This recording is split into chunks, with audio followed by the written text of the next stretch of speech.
So, my sister-in-law, Steffi, 26 female, and I have a lot of history together because we went to high school together. And she was kind of a huge bully. I just so happened to be one of her favorite targets because why not?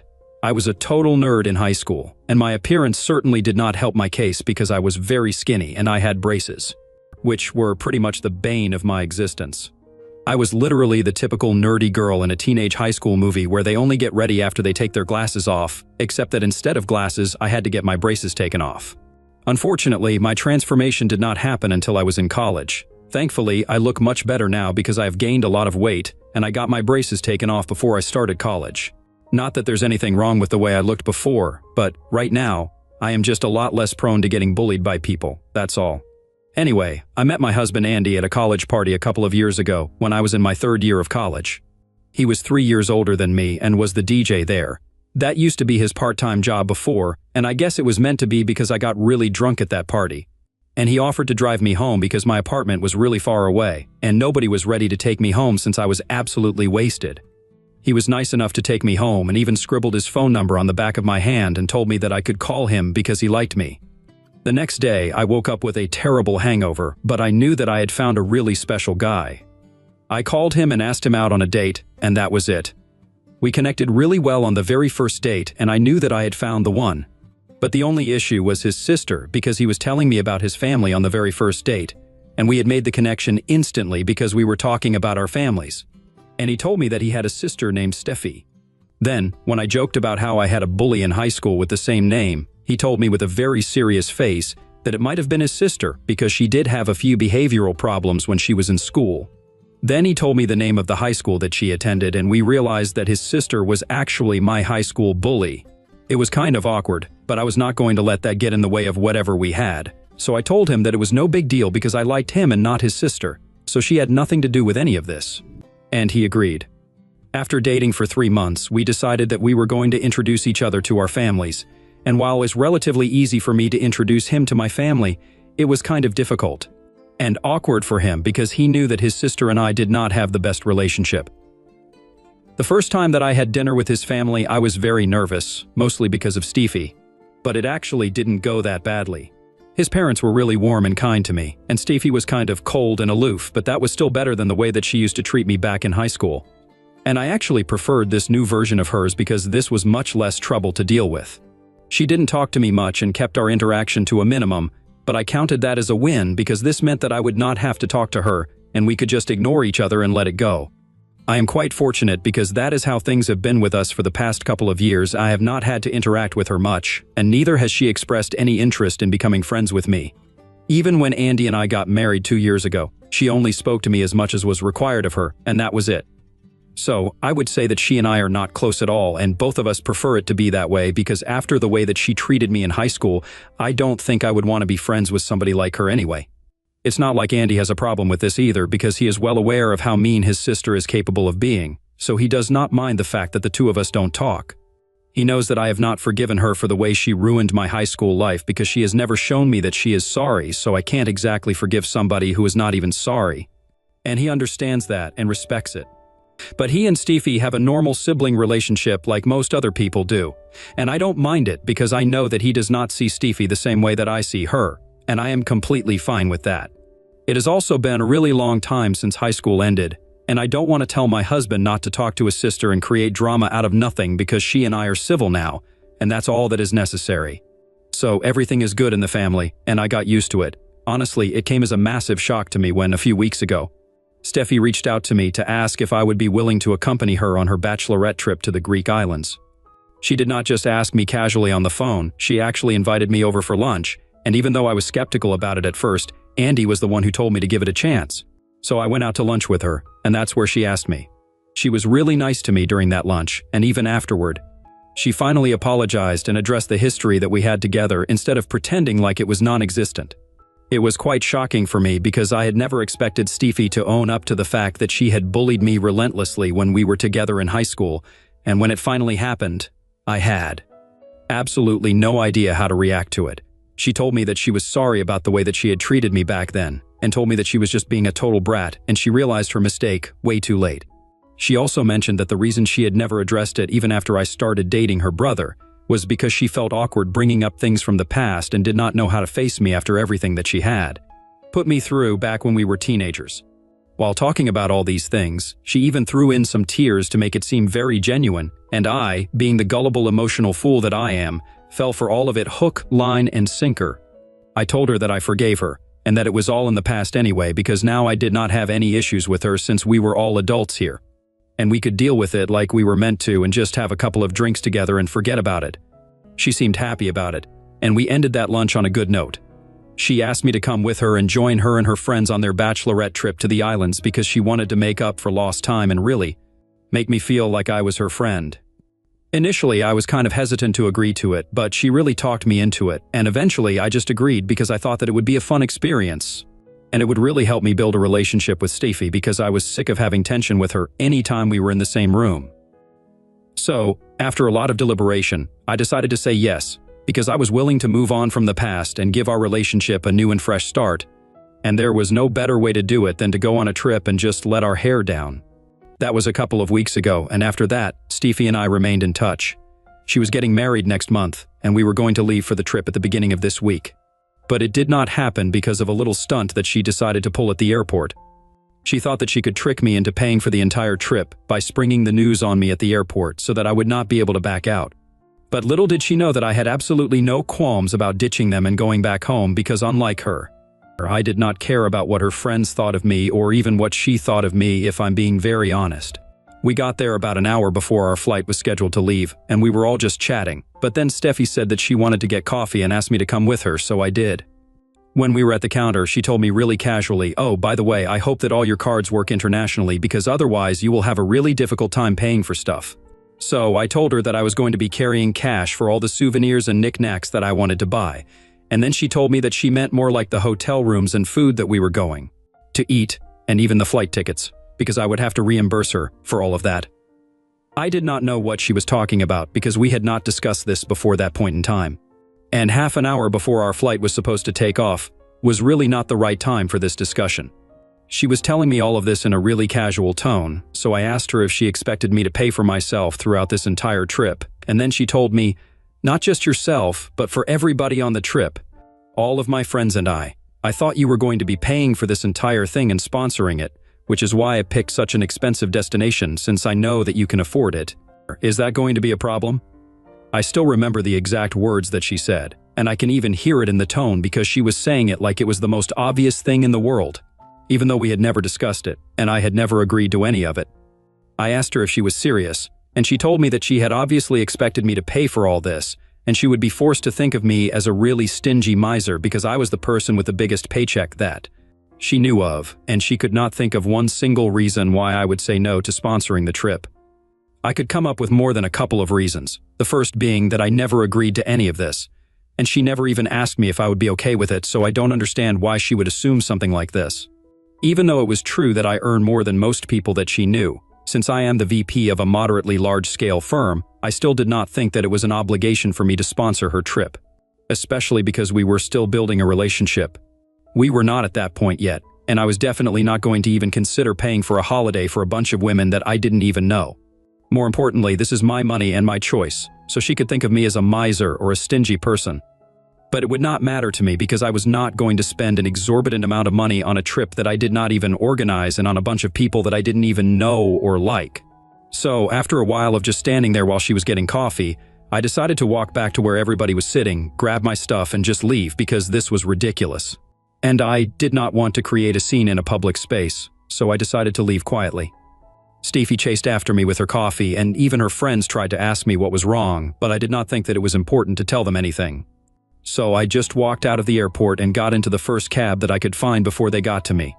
As soon as I was in the cab, I decided to block Steffi so that she would not be able to contact me and annoy me, and the next thing that I did was call Andy up to let him know what had happened.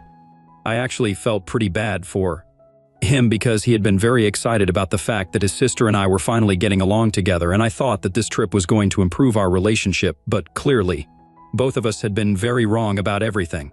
When I called him and told him what Steffi had tried to do, he was even more outraged than I was and told me that this was unacceptable behavior, and he was going to call his parents up immediately and talk to them about it. I guess he was far more disappointed in his sister's behavior than I had been because I already knew that she was a terrible person. And I was not very surprised at this turn of events. But I think maybe Andy and his parents had been expecting a little more from her, and she had really let them down. I think that is what really screwed things up for her after that call, because once they knew what she had tried to pull, they were all incredibly pissed. Andy did not speak to her directly, but I could tell that he was not going to let this go because it was pretty insulting to me, and he was really just disappointed with his sister. Once I came back home from the airport, Andy told me that I did not need to speak to Steffi anymore, but I did not have to be told twice since I did not want anything to do with her anyway. I did not hear from anybody from his family for the rest of the day, not even his parents, but I knew that he was on the phone with them on and off throughout the day. Tempers were running high that day, so I chose not to talk to anybody about it because I knew that everybody was already feeling upset about things, and I did not want to add to it. So I just kept quiet and waited for the storm to subside. 2 days passed and nothing happened, but I did speak to my in-laws during that time, and they told me how sorry they were about the way that Steffi had treated me. But I told them it was no big deal because it wasn't exactly their fault. I had seen the way that they had raised their son, so I knew that the parenting was not the problem, and if there was anybody to blame for how Steffi turned out, then it was just herself. Andy and I were also back to normal pretty quickly after that. I did not ask him about any of the consequences that Steffi would have to face for her actions, because I was just not interested in any of that. All I knew was that I did not have to interact with her anymore, and that was enough for me. But then, after 2 days of the incident, I got to know that the wedding was canceled and her fiancé had left her. And that was an indirect consequence of what she had done to me. When Andy and I came back home from work that day, he told me that Steffi was blaming our family for breaking up her and her fiancé. And I was really confused as to how that was even logical because we had not spoken to her after that incident at the airport. However, apparently, this had actually happened because after that incident, once Andy had told his parents what Steffi had tried to do at the airport, they had called her up and told her to apologize to me. But she did not even think that she had done anything wrong and instead started telling her parents that I was rude and stingy and she was glad that I left.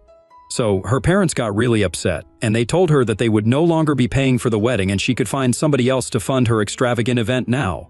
She tried to make it seem like she did not care, but it would be huge trouble for her to cover all the expenses of the wedding herself, since she had just quit her job and started her own business a couple of months ago.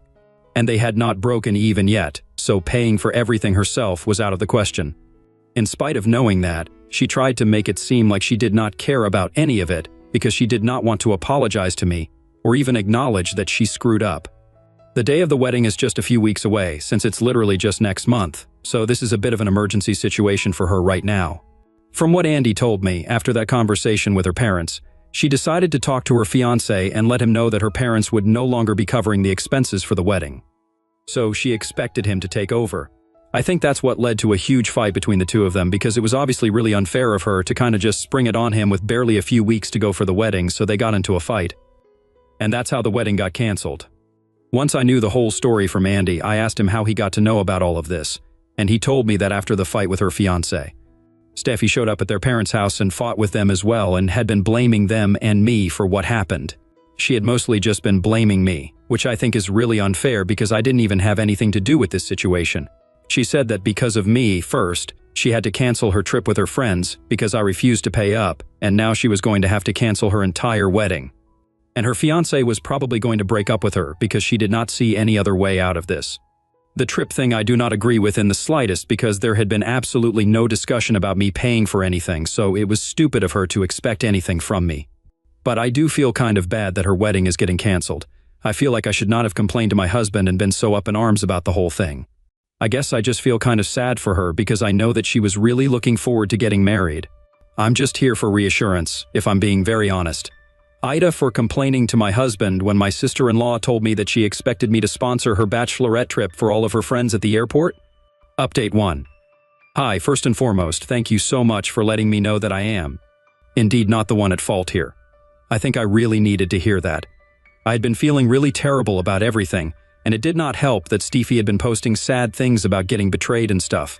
It has been 5 days since the airport incident, and even though I have her blocked everywhere, I know for a fact that she has been posting weird, sad quotes for attention, and when anybody asks her about it, she tells them her side of the story and pretends to be the victim.